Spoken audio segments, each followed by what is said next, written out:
నేను మీ అందరినీ కోరేది ఈ కరీంనగర్లో నిలువెత్తున తెలంగాణ సోయి నింపుకున్నవాడు మన వినోద్ కుమార్.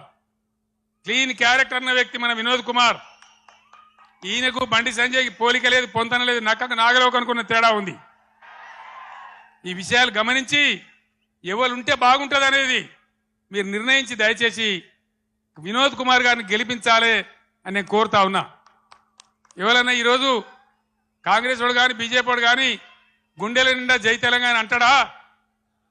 ఎవరనాలి? మళ్ళా ఇదే గులాబీ జెండా, ఇదే వినోద్ కుమార్. వినోద్ కుమార్ ఉపన్యాసం మొదలుపెట్టేటప్పుడు ముగించేటప్పుడు 2 సార్లు గుండె పగిలిపోయేలాగా జై తెలంగాణ అన్నాడు. నేను కూడా మీ అందరినీ కోరుతున్నా, ఆనాడు 17 నాడు 2001 మే 17 ఎట్లయితే సింహగర్జన చేసినామో అదే విధంగా ఇలా మత సామరస్యంతో కులం